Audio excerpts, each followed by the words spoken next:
Welcome to the Money Collective podcast. We're here to uplift your financial well-being. Your hosts are me, Mel Pierce, and Darlene Yu. We are the co-founders of the Money Collective, and together we have over 50 years of finance and banking experience.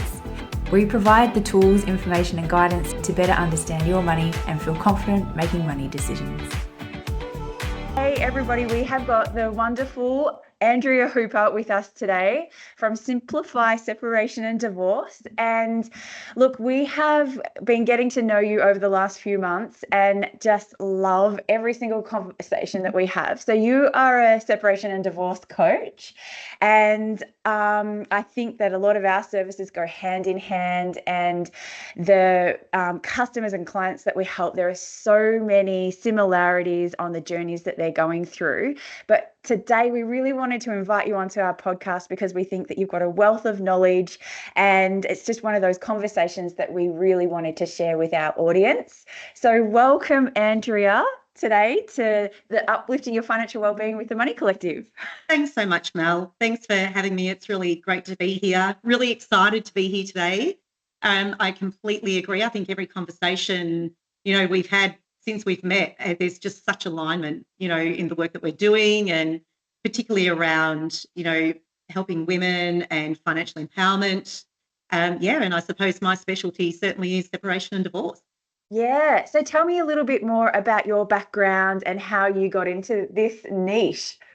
Well, I suppose it's, quite a natural evolving journey, I suppose. I think everyone finds, I am actually a career coach as well. So I certainly do notice what happens for others has happened for me. I had my first career working in corporate world, when I've had my beautiful family. And then when my own separation and divorce happened, I then stepped out and became a coach. I'm a qualified counsellor now.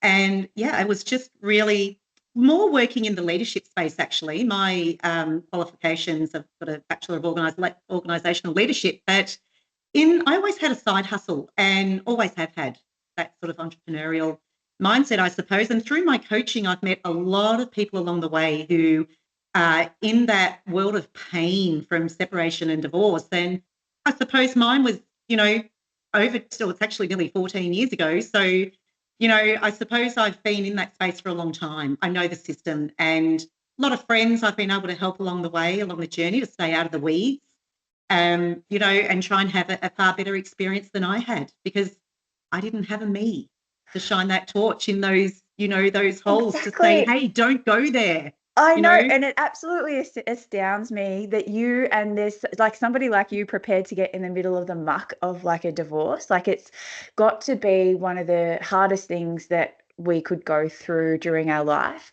And we're going to get through to some of that nitty gritty today. Like, the money is so hard, and we are so emotional, and we're tied to our beliefs through this time. Like, so I just think it's amazing that you want to actually do this and get in and help people, because, oh my gosh, I would be like, I help in some elements, but like not in the actual nitty gritty of getting the actual things done to help, because people get stuck in this for months and years, or don't even make decisions because they're scared or they don't know how to go about it. And we think that the only way to separate or divorce, and this is my own perception, is that you either get a lawyer, they're going to be so expensive, or you've got to do it yourself. And then doing it yourself, you assume that, yes, you could do it amicably, but like at the end of the day, can you? And what's fair and reasonable, and all the emotions that get caught up in that. So some people just simply stay in bad relationships because they don't even know what to do. And then Correct. It gets harder and harder. And that was me, 100%. Yeah, right. That's so amazing. So today I want to kick off and talk about like some of the realities of divorce, and what are some of those hidden costs, like, or even before we get into that, did you want to talk a little bit more overall and more broadly about the service that you do provide at Simplify? Yeah, for sure. Look, I think, Mel, there's no single journey that is the same. That is what I want all listeners to know today. You can't look at somebody else's journey and say, I want that journey, or I don't want that journey. We know what we don't want for sure. We don't want to go down that combative journey. So I suppose the services that Simplify are offering is really knowledge is power. It's educating on the system. It's for people to understand what are the micro costs, but also what are the macro costs. So it's really important to understand the broad journey, but it's important to do a deep dive so that they know what's coming their way. Because with that knowledge, they can make really informed choices. And Mm. hopefully, those informed choices are around staying true to themselves, not getting sucked into the vortex of the weeds and the combativeness that we often see around us and in the movies, and it's everywhere. It doesn't have to be that way. It can actually, you can separate and divorce with kindness. There's absolutely no doubt. And if you can't, you can still be true to yourself and leave with your own dignity and respect, regardless of what the other party is, what their choice is around their approach. I think that is so key. And so, what is your approach with your clients? Do you work with them one on one? Are you generally working with the women, or can you work with a couple?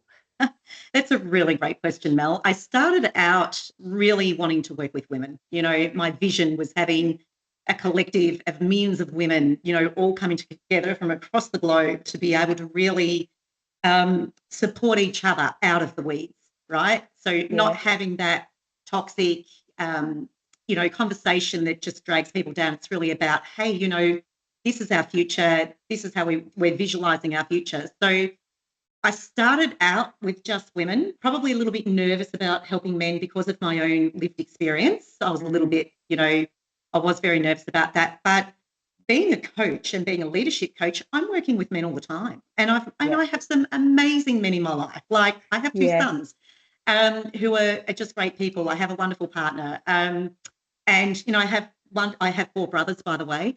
So I So men decided aren't all to that bad. no, it's not that bad. So I was challenged by a friend who had a male friend who needed help and just said, hey, why don't you just test it? So I did. So what I found in those meetings was I didn't realize the influence that I was going to be able to have. So, and it really was a genuine, this person just didn't have the information, and their ex-wife, they weren't responding. They were still living in the house. They wouldn't move. And when we had the conversation, it was about, why do you think she's still in the house? What's going on? Like, where does she work? And he said, oh, she's always been a stay-at-home mum. And I went, oh, wow, that's her Yes, identity. yeah, What is your identity? So, what do you think? We just stand in her shoes just for a moment and have a think about what life outside of that house looks like for your ex-wife. And he just had this light bulb moment of like, oh, wow, I never thought of it like that. yeah, So he changed tack. So he started to help her get things done around the house in preparation for sale, but not pushing sale. It was done in yes, her time. He yeah. helped her explore, different options for different accommodation, and it just changed, the And whole. So I can absolutely work with men without a problem. yeah, and can you work with a couple together, like in that case, to bring them on the same journey to make decisions together? I'll be really honest. I think working with couples pre-separation is where the gold is, right? Yeah, It is efficient, it is cost effective. I have couples sitting at a table not liking each other very much. yep, However, they really love their money in their yes, pocket rather than yep, in the pockets of lawyers. And so I can work with those couples. I can actually do consent orders. You don't need to be a lawyer to do consent orders. However, I do have some lawyers who I really trust that they will look after my clients. So I ensure that they do get legal advice before they do go on this journey. It might only be a couple of hours, making sure they're getting their superannuation check, things like that, so that yep, they're making really informed decisions. But it's really empowering to see these couples negotiating, at the yes. table and actually coming to agreement on things, because the other option is not so great. It can end up $100,000 each down a toxic combative legal journey. Yeah. That they, depending on their asset pool and the complexities, of course. And that's what sounds amazing to me, because you're that middle person, but they're not going to see lawyers. Well, that, like you said, you can involve the lawyers, but you're actually helping them mediate those discussions and coming to some sort of agreement instead of them just facing off on different sides of the table. I mean, that sounds so scary, and you just want to avoid that and most people do want to avoid that, but then don't see that there's any other option at all, particularly if you're not on great speaking terms, and who knows what's gone down in a relationship, to make those situations just completely impossible. Correct, Yeah. absolutely. And I do make it really clear that I do not give legal advice. My support is and services, they are non-legal services. Mm. If there's any mediation required, I will engage with a qualified and experienced family law mediator. Mm. But what happens is when they understand the cost of all of that, they're very happy to come to their own decisions. The other thing also, Mel, that is gold here is the children that are involved. The children, a lot of the children of the couples that I'm working with don't even know what's going on. Like have done such a great job. And Wow. through coaching them through that around removing the trauma, the children. So what happens in the room stays in the room when I'm with them. So a lot Okay. of them have really, and I support them to do private parenting agreements. And the other thing is I'm making sure that everything is transparent. If there's working with couples, our emails are joint. Any information is transparent. It's on the table. If I am suspicious of non-disclosure, I will always suggest that they go and seek legal advice. I will never support someone to the end if I know that there is financial non-disclosure, which I'll talk a little bit about Yeah. further in. Yeah. Okay, so that brings me back to like just that first question around like those realities of divorce and those hidden costs. What are some of the costs or the main biggies that people need to be aware of? Well, many actually. Where do we begin? I think what we probably would be good to start with is thinking about the financial picture. I think if that's okay, I might just start on that track. Like what happens first before we look at those hidden costs. So when I'm working with couples or actually a lot of women I am working with, they are reaching out to me before they have even planned to separate. They just want to inform themselves about what that looks like. So what I say to anyone before separation is really about make sure you're gathering your information, making sure that you have a complete understanding of your joint financial situation, including your income and your expenses and your assets. We look at budgeting, making sure that they're tracking their income and their spending so they know what they have available to them once they leave that relationship. That's really important. It took me 6 months to personally, I actually ended up getting a second job and, I was actually doing catalogue delivery at one point, Yeah. like to make sure that I had some money aside to be able to afford to leave, Is that relationship. is Um, that because you had done your numbers and you'd worked it out and you realized that you were not in a position to leave Correct. I'd because you only really couldn't worked afford your part-time. life? And Yeah, that's probably, yeah, that's what I'd worked most part-time. people would be in that position going, well, I'm stuck in a relationship because my partner's working, I can't afford my housing and my life. And so it's about knowing how much your life costs. Correct. And and what it's going to look like afterwards. So whether you'll own your house, whether you'll be able to pay them out, whether you're going to have to be renting. And I suppose for me, like from my perspective, like what is a worst case scenario? So like we talk about resilience in money. So like Yes. what if the worst case happened and let's say I needed to move out and right now today, and I think we all kind of need a backup plan in our lives. Because we never know what's around the corner. And this is where that financial independence is always important too, particularly for women. So what is that backup plan? And that's why always knowing your numbers, not just when you need to, because then sometimes it can be too late and too hard and make decisions harder. And Right. then you're going to have to motivate and get the right people around you to support you to do the things that you need to do. But it all comes down to knowing your numbers. Yeah, Yeah. absolutely. And also having an awareness of your credit score. It's another thing that people just do not think about. It's Yep. making sure that you have your own credit score established, and Yeah. keeping an eye on your joint accounts to protect that Yep. credit score in case of divorce.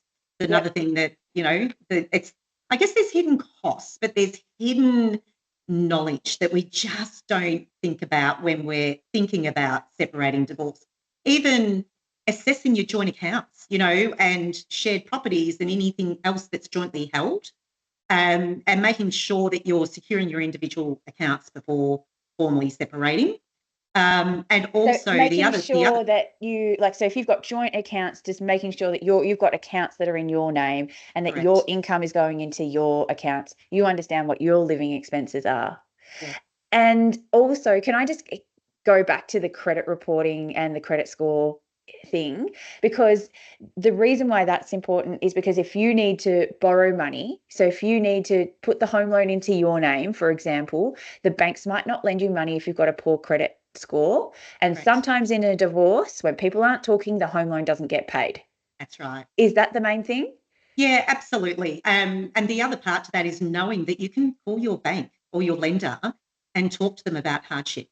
So Yes. I immediately called my bank that Yep. our joint home loan was through, and they were just amazing. Yep. They stopped the repayments for a period of time until I could, and it's just communication. As long as you're communicating with them and they know what's going on, they will support Absolutely. you. They're really Absolutely. incredible. And as soon as you start communicating with them and you've got a plan with that bank, then it won't impact your credit score. Like they And will it just didn't. stop reporting and you Correct. won't get a bad record. But if you That's start right. getting a bad record, start going into arrears, and this happens because people are in denial sometimes and they don't even know how to access their bank accounts. They're not even looking at it, or they're making assumptions that somebody's paying for it, or are so scared and don't have the information available that they are not don't realize the impact that it's going to have if the mortgage isn't repaid, because That's sometimes right. that feels like such a small thing in the whole scheme of life, or we're so overwhelmed, but if we do some of this stuff now, then it's going to seriously help later. That's right. And I think that really is a great segue into the next piece, which is around securing your documents. So there's often one party, and whether it's the wife or the husband or whichever partner it is, if they're not married and de facto, it's a one party generally manages the finances. So it's really about making sure that you collect it. The party that doesn't manage the finances, that they're collecting and securing copies of all of the important financial documents. That's including tax returns, bank statements, mortgage papers, any investment account details, taking copies of them. Often it's, done very quietly, but it's making sure that you're as informed, and even knowing how to go to the bank and ask for what is in your name, because a lot of people have debt, like liabilities as well as assets in their name, and they're not even aware. Yep. How do you what if how do you what if you want to know like joint assets or something that your partner has? Like that's another element that's harder, isn't it? Like if you're not Yes, really over the top of all the finances, what would you say to correct. somebody then? I would suggest to them to reach out to their accountant confidentially. So accountants are bound to have those conversations in confidence. The only thing is, if the partner that's managing the finances, if their accountant is a personal friend or a family member, they're in a bit of a rock and a hard place. Mm, There are certainly lots of ways that you can have someone disclose. mm, What I say is, don't get too hooked up on that before you separate. Just access what you can, and then someone, like if you go to a lawyer, that's completely fine. They will help you work through that. But we've got a whole checklist of what you need to gather, and if it's not there, the options that are available to access that information. yeah, no, that sounds really good. I think that Um, probably is a good segue just into the next bit, Mel, just around engaging or consulting with a financial advisor with what you do have access to. And that's really just to, or an accountant. I always say an accountant or a financial advisor with lived experience are the best to engage with. But that's really just to understand the financial implications of divorce is really crucial. And that's not to say you're going to stay because of the money. It's just so that you can make a plan of what you need to do before you leave, mm. because they can help you assess the potential division of assets and tax impacts and your financial future. Absolutely. Yep. No, that sounds really good. And then I suppose like the role that we would play, because we are neither of those things. So we're financial wellbeing coaches. It's more Yes, so about that. How do I survive, or what do I need for myself what are those basic living expenses, and how am I going to get what I need to make my balance sheet work, my everyday ins and outs and life working. 100%. Yeah. Yeah, and I always say once people have met with that financial advisor or that accountant, Mel, it is critical that they are educated, they are informed, and they are empowered. And that is definitely where the Money Collective comes in, for sure. Yeah, absolutely. So I think Yeah. once we've supported our clients, to create that pre-separation strategy, that's when we have all of the knowledge of our clients. We are connected, we have that rapport, and that's when we can support them to engage with an aligned family lawyer to seek advice. We match them with family lawyers to make sure that, and we always say interview, 3 family lawyers, and we can go into those meetings and advocate and support because we know exactly what to look for to engage with that right family lawyer that's going to really advocate and Yeah. on their behalf. That is so amazing, because I would say that most people would just be asking somebody for a referral. If they've known somebody who's had a divorce, who did you use, and they're not doing that interview process. That's And right. it's just hoping for the best, and that somebody has your best interest at heart. And Yeah. And particularly stay-at-home mums, they incredibly vulnerable, that they've yeah, been the caregiver. And it's really important that they are financially literate in the really early stages of separation. yeah. So that comes into like this financial empowerment, So how can people like that really empower themselves post-divorce? Like, what strategies would you have? Oh, down post-divorce. Yep. There's by that point, actually, I just might give you a little story. It is actually a client who stay-at-home mum, worked part-time in her passion, wasn't bringing a lot of income in, just loves to help people. 3 grown children, like the youngest had turned 18, so she had stayed in that marriage until this often happens. A lot of couples stay together until the children become adults. Yep. Sometimes it's real, there's pros and cons to both. Yep.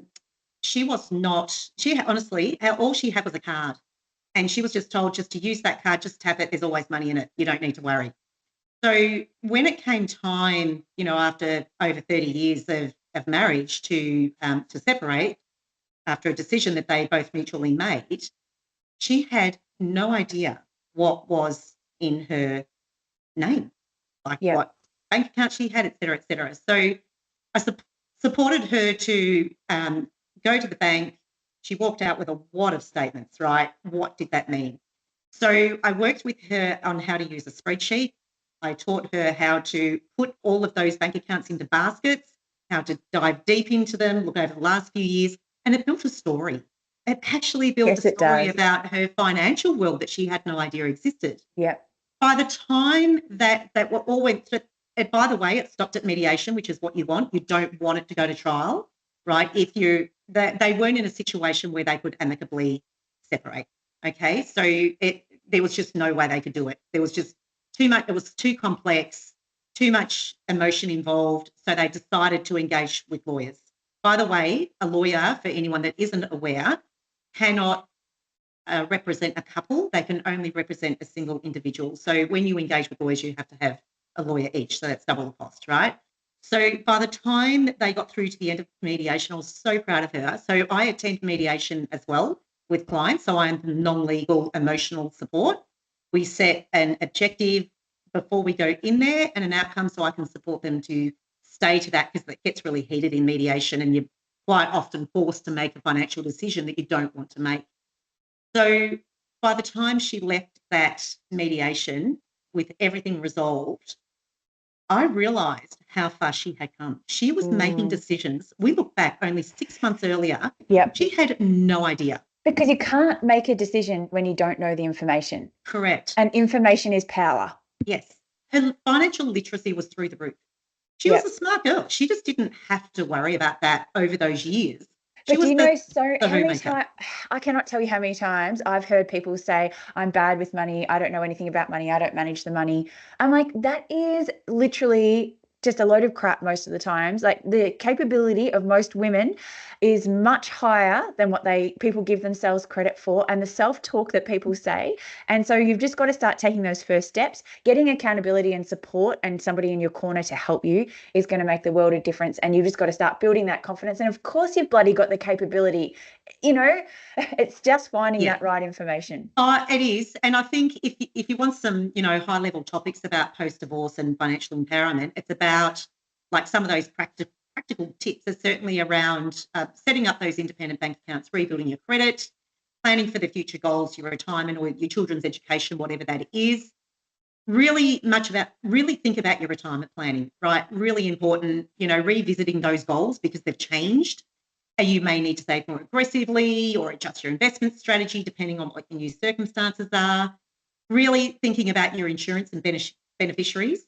People don't know the number one thing they should do when they separate is go and change their will, right? It's the number one thing. Wow, good tip. Yeah. I wouldn't have thought that either. Yeah, that's it. Update your insurance policy. We forget about our superannuation. Like it's like as if super doesn't even exist. Yeah. And I think women have got that mentality too. They're just like, oh, he can have the super. I'm talking from the fact that it's generally men who have got more superannuation because women are generally caregivers and they don't feel entitled to it. Certainly, yeah, in the past. Yeah. What are you seeing now? You know what I mean? Like because women, it's still definitely a problem where women have less superannuation statistically in Australia compared to men. Statistically, yeah, absolutely. Well, I think what I'm seeing now is that women are becoming more savvy. Great. They're really working out how to have side hustles, and they're working that around their family. So they may have 2 part-time jobs, but and they're also, and I'm one, I went to university in my 40s. Yeah. Because I knew that's how that was going to get me ahead in my career. Yeah. Right. So I worked full-time and did a part-time university degree. So women are very resourceful. That is one thing that I will say. I think, the other thing, my lawyer kept saying to me, can you please go and change the beneficiaries on your insurance policies? And it took me about 3 months to do it because it had to be done by paper. I didn't have a printer. I was working full-time. I couldn't go and get a stat deck and etc. But they're making it a lot easier now. Like a lot of things are done online. It's very important to change your beneficiaries in your superannuation. Yeah, we have those old stories and we forget how much technology is changing. Because your divorce was 14 years ago, is that right? Yeah. Yeah, and so then we hear people's past stories about how hard things are, but it's not even necessarily true. Things could be much easier. We just need to start taking the steps. Hey, this is Mel, and this is a good interruption to the podcast to let you know that we've got an online course. It's a 12-step program that covers everything that we talk about when it comes to financial wellbeing, which includes the psychological aspects as well as tracking and reviewing, understanding where your money is going, creating a new budget and a banking structure for yourself. All of the tools and resources are right there within the course. It costs $249, and if you want to get started, make sure you head over to our website.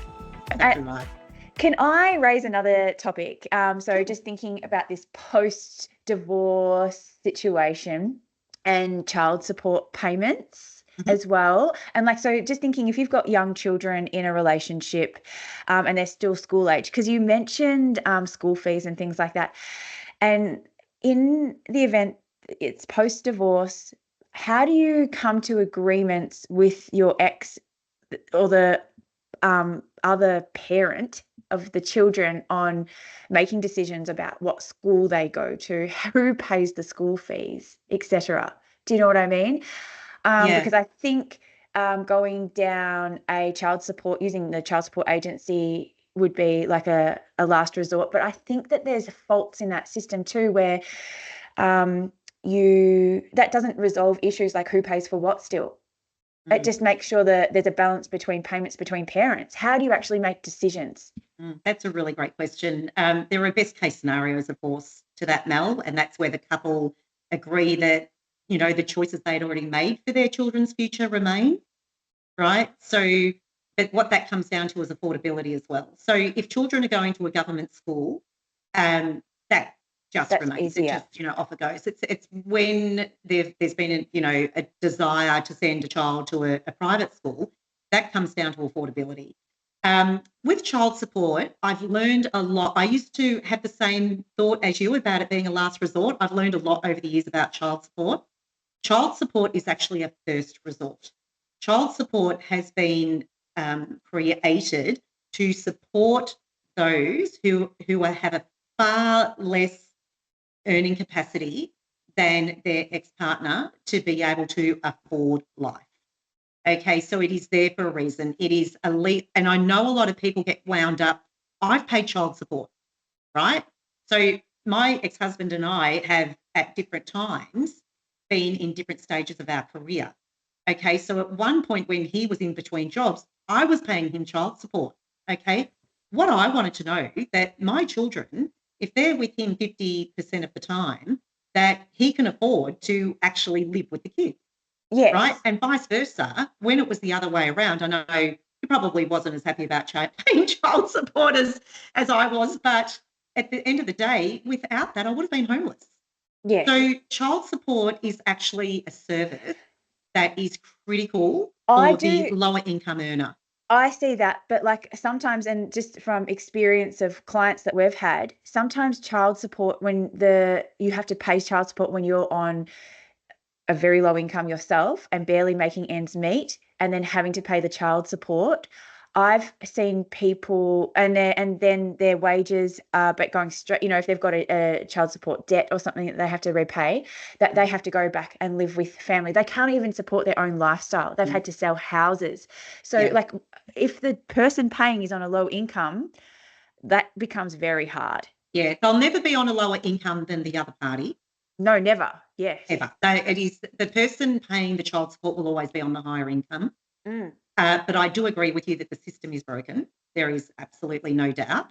And I do think that one thing I do want to say is when someone separates, they need to accept that life as it was will not be the same in the future. So if they've had assets and properties and et cetera, we need to be prepared that the reality is that they may have to be sold. I had to sell a property that I bought when I was 21 years old, Mm. right? That was my superannuation, that was for our children to go and live in, et cetera, et cetera. I had to sell the property, because Mm. we'd been together for so many years that it formed a part of the asset pool. I had to accept that. That is Mm. just life. So Mm. I think when there's assets that are there and we're asset rich and cash poor, they're just things, they're just material. Go and get rid of them. Go and Yeah. get rid of them and be able to support yourself to live life until you can get yourself back on the feet. You can buy down the track. It took me, a good 10 years to get back on my feet, and I have proven that you can. You can. I have built a place, Yeah. so it took a while, and I was actually I was able to I did buy my ex-husband out from our house. Yes. I was fortunate to be able to do that, but that comes from having a couple of jobs and being really savvy with my money. Yeah. I had a really tight budget, Yes. but it's paid off. Yes. Yes. Life's And just a then, little bit different for a while, that's all.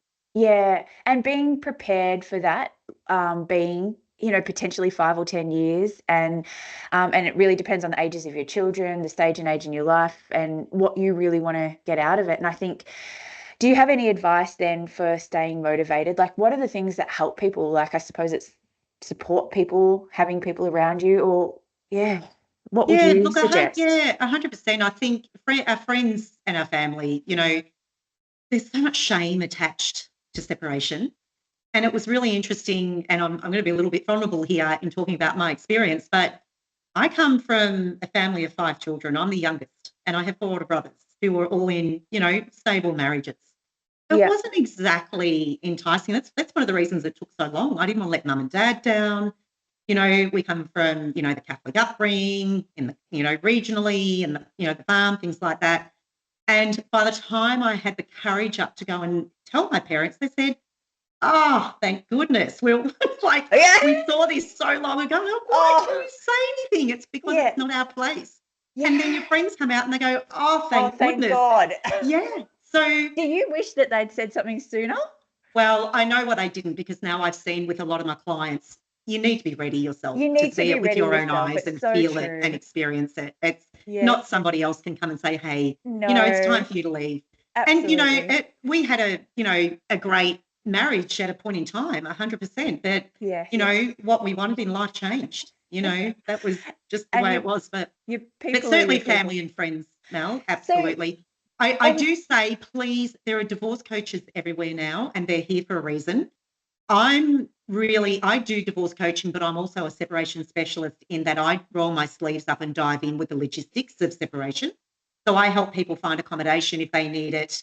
I help people go to their lawyers. I help them go to their accountants and their bank statements. I teach them I educate I them on love so it. much, even right down to, child minding and childcare and, Yeah, because that's really tough to leave your children with someone when you've never done that before. So yeah. I build up that with them as well.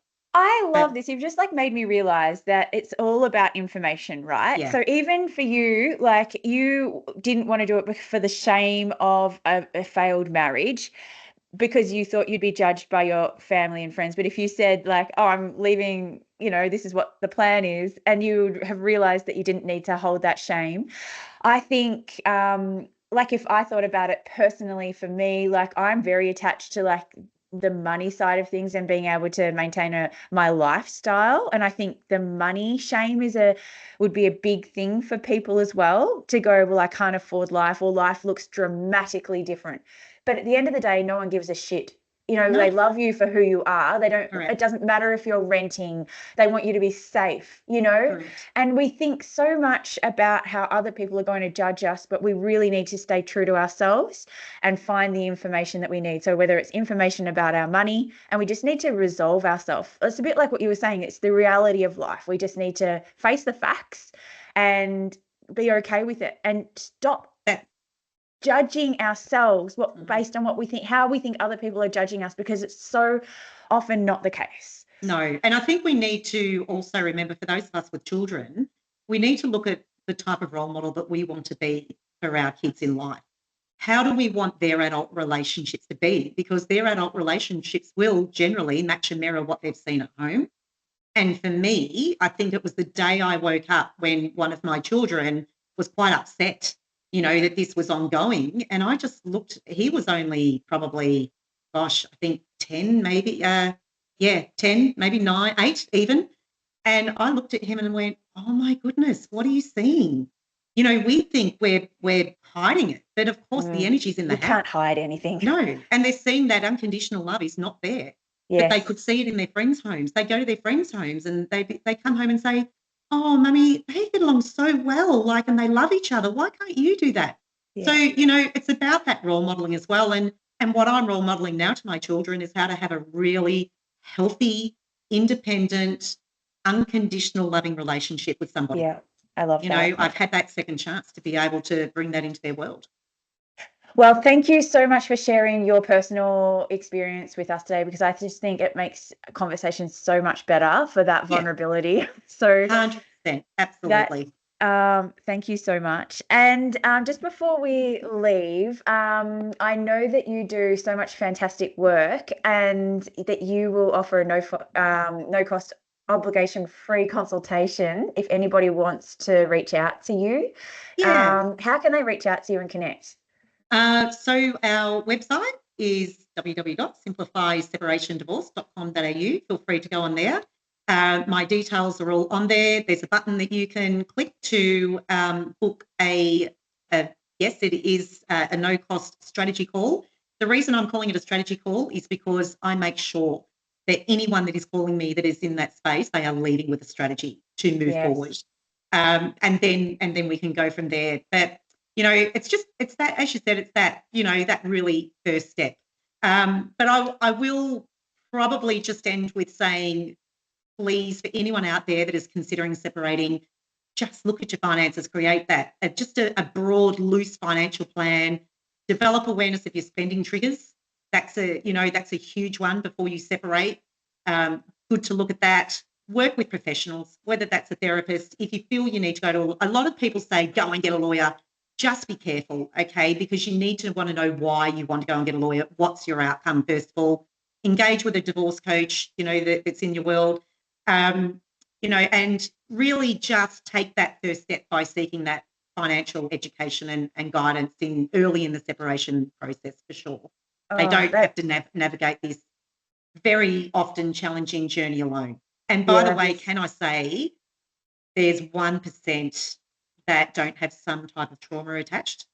So if anyone out there that's listening wants to lessen their trauma, have it more cost effective and have it more efficient, please do reach out and I can explain how that happens. I love that so much. Thank you so much, Andrea, for joining us today. Thank you, Mel. Thanks for having me. It's been an absolute delight having this conversation. I think I could fill up, half a dozen of your podcasts with, I think so too. No, well, we'll definitely have to come back and have a round 2 sometime. So thank you again, and we'll catch you next time. Thanks a lot, Mel. See you. At The Money Collective, we provide financial wellbeing, premium coaching, mortgage broking and workplace financial wellbeing programs, which we couldn't do without the seamless support of our fabulous team. If you'd like to find out more, head to themoneycollective.com.au or our socials to take action and engage our services. In our Facebook group, join the conversation and help us break down the taboo around money. All content in this podcast is for educational purposes only and is general in nature. For tailored personal advice, please seek out a professional.